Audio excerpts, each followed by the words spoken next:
Bismillahirrahmanirrahim.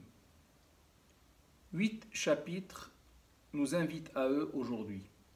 Les 3 premiers sont médinois, alors que les autres ont été révélés avant l'hégire. Le chapitre de Mohammed, encore appelé chapitre du combat, Surat al-Qital, compte 39 versets, dont 2 appels aux croyants. Son principal sujet tourne autour de la lutte armée et des conditions qui vont assurer la victoire des croyants sur les négateurs.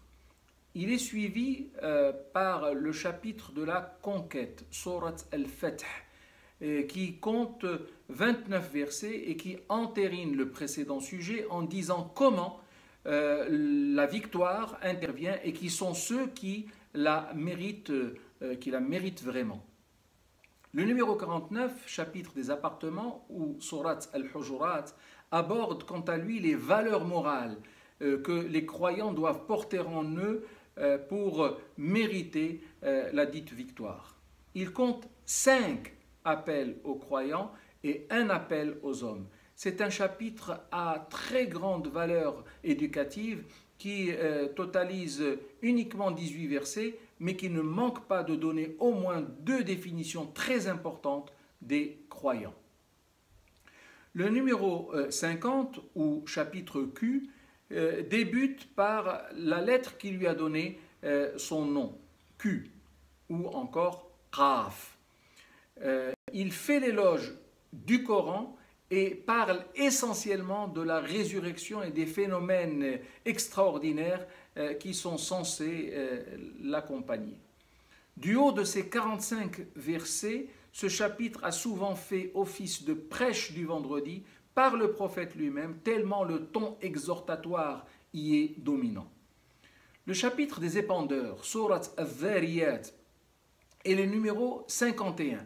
Il compte 60 versets et commence par un serment. Il aborde quelques récits de prophètes et s'achève sur un appel inédit au refuge auprès de Dieu et à son adoration exclusive. Le numéro 52, ou At-Tur, Surat At-Tur, compte 47 versets.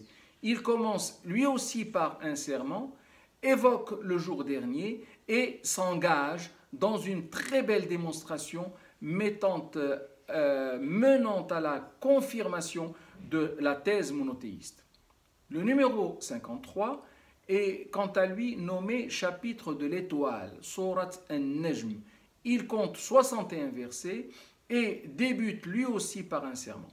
Il discute les thèses idolâtres et finit par les démonter une après une, invitant le monde entier à se prosterner devant Allah subhanahu wa ta'ala et à l'adorer.